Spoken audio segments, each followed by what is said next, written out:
Dragon Ball Daima is officially out, and this show has been officially ruined. And I'm probably going to cover every single episode, but what I want to do is go down this whole episode and just talk about it and just show you guys why I had a problem with this episode. And also, this video will contain spoilers, so if you guys haven't seen it yet and maybe want to see it, I suggest you not look at this video. What is your name?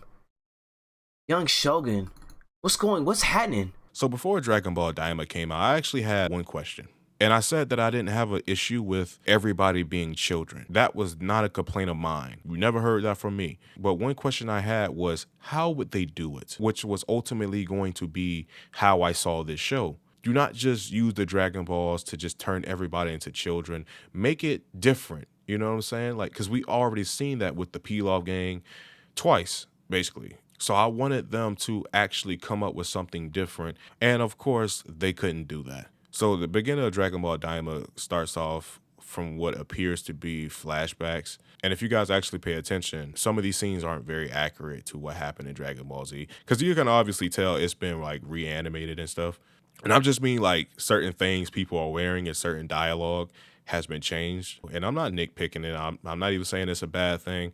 I'm just saying that it has been changed. That might be a preference for some people. They'd be like, eh. I mean, I personally don't really like it, but at the same time, it's not really like a big deal to me. Yeah, but those flashbacks wasn't really flashback. They were just some short kid, you know, and again, they have this little joke with the little short people and stuff. And not saying this is something new. You know, we seen Emperor Pilaf and Garlic Jr., but I'm just saying, like, you know, it seems like it's like a running thing now. But honestly, I'm tired of seeing. I'm actually kind of tired of seeing these midgets, bro. I'm not gonna lie. I'm tired of seeing these midgets. Yeah, but they're sitting here watching cable TV, 4K. So I'm pretty sure you guys know that this is the demon realm, and we're watching a character by the name of King Gomah. The other guy beside him, we find out he's the Kaioshin's brother. I think his name is Dijisu, something like that. But they're going kind of like back in time and watching all the events from the Buu saga. And this kind of bring up like an issue I have with a lot of these Dragon Ball media, because they seem to always have these 4K cameras. I do remember in Superhero, Hedo and the Red Ribbon Army had cameras on the Z Fighters and watched them throughout time and stuff. And I thought that was bullshit. And here again,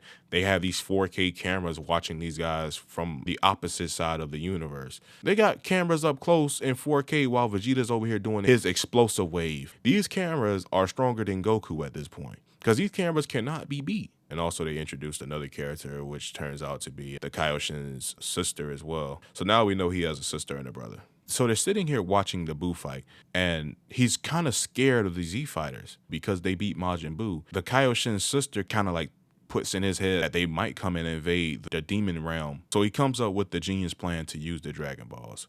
But honestly, there was no reason for him to even be afraid. So he makes a plan to go to Earth, use the Dragon Balls. First wish, to turn them young. Second wish, he's looking for something called the evil third eye. I'm not exactly sure what that is, and we have to keep watching to find out. But that's so stupid, though. They're forcing themselves to believe something is going to happen when it isn't. And think about it like this. They don't even know where you're at or even how to get to you. And you got unstoppable cameras, so you can keep an eye on them. So it's just so dumb. They're forcing themselves into a plot that really doesn't even make any sense, because they're so scared of nothing. If you was going to do this, at least give him a reason to be even more paranoid and scared. Yeah, the Kaioshin did tell them about the demon realm in Dragon Ball Z, but at the same time, they showed no interest of going there.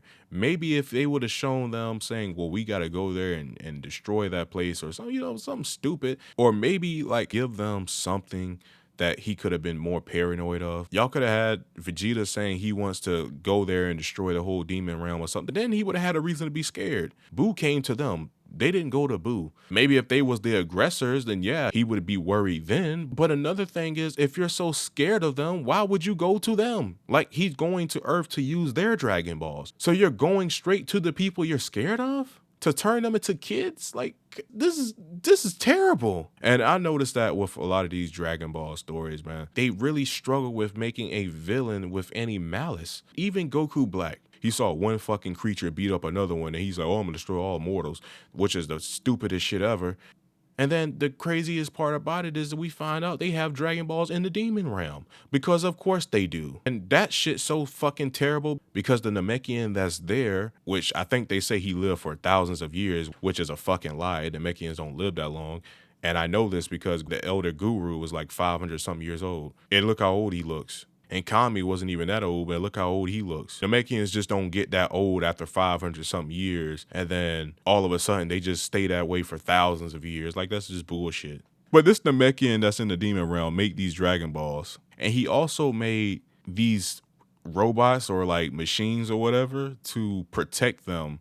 And I'm like, why the fuck did you make them then? It's retarded. Dragon Balls were made to be used, right? Did you really make Dragon Balls to put them on fucking display, nigga? Like, what the fuck is going on in this show? It's like making something to eat and nobody can eat it. And I know anybody's going to be like, well, you know, you don't want those Dragon Balls to get in the wrong hands. And so that's my point. Then why the fuck did he make them? In the demon realm. The fuck? Did you think the demon realm was full of good people? Didn't this nigga live for thousands of years? Since he's the creator of it, can't he use it and grant their wish for them? Or is the robots ain't gonna let him use it either? What the fuck is going on in this show? Why he never asked the Namekian if he can use his Dragon Balls? He never even asked. And they never explained why he couldn't ask that. Like, they just have to go to Earth for some reason. And I don't know why. Can y'all believe they actually got a pin number to lead the demon realm? And see, this is why I say, like, nothing in these Dragon Ball stories today, they don't take none of this shit serious. All this shit is just jokes and comedic acts. The villains are used as comedy acts. Everybody's used for comedy. Everything's a joke in this show.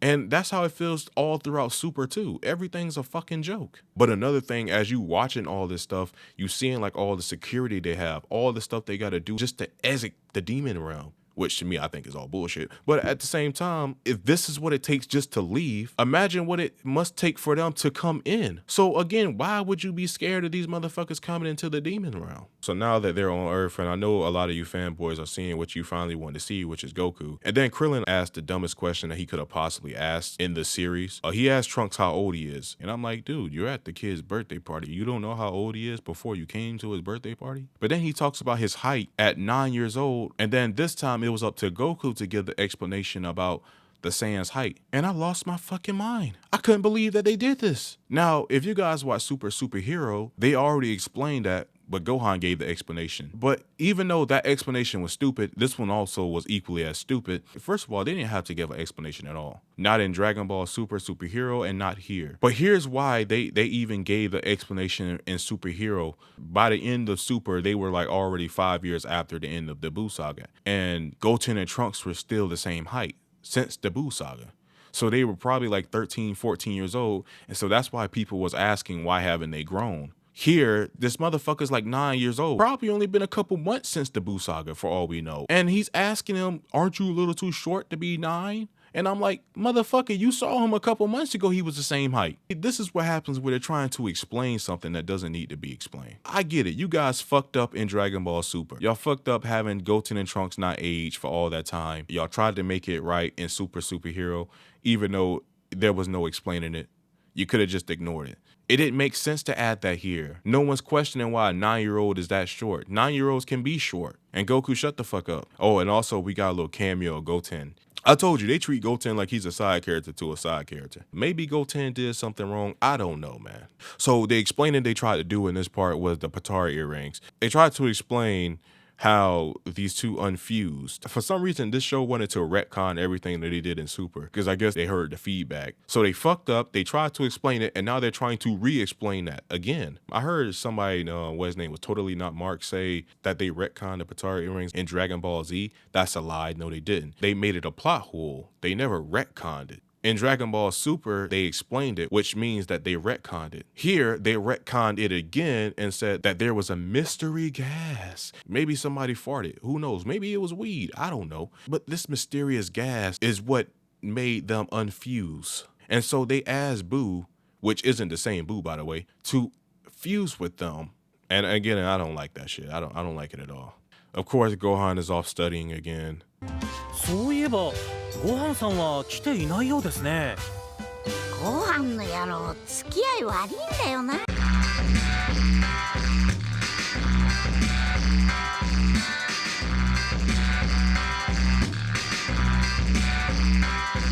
When I tell you guys, it's just shit on top of shit, bro, it's really not funny. Here's the thing. This is kind of like a partial truth right here. Krillin tells Goku that he's like amazed because he asked Shenron to make Boo good and let him remain on Earth. But he's looking at the wrong Boo. The two Boos have separated. And then there was the good Boo and then there was the bad Boo. But there was always a good Boo. The wish that Goku made was, I think he asked him to be reincarnated as a good guy. But again, that's the wrong Boo he's looking at. That Boo was never bad. Where else was Goku going to send him?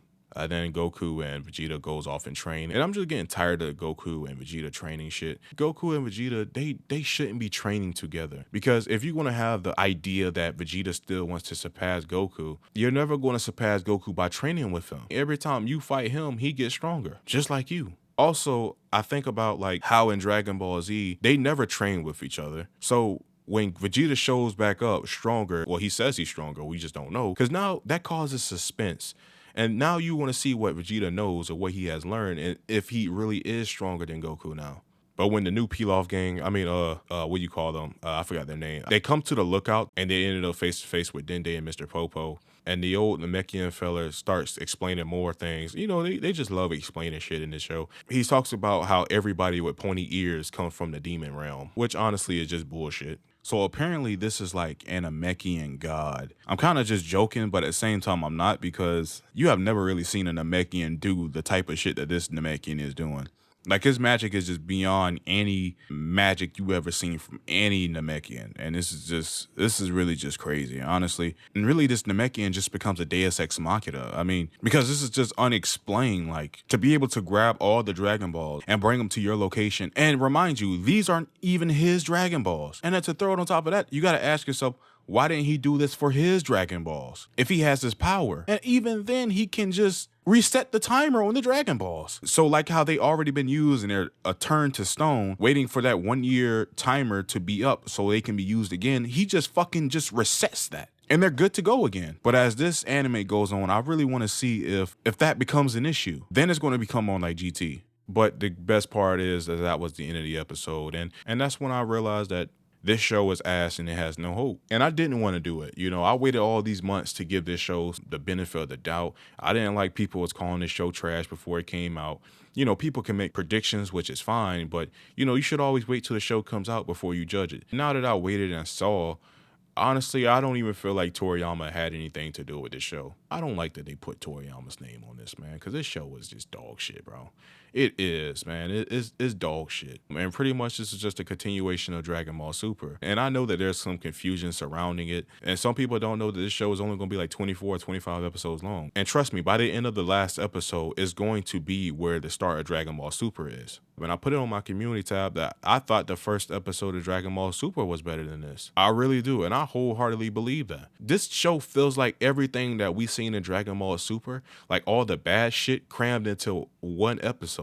But yeah, that's Dragon Ball Daima episode 1. I'm going to cover episode 2, so don't you guys worry. But we're going to see, and I know episode 2 isn't going to be much better than this, but we're going to see how it turns out. If you win, the show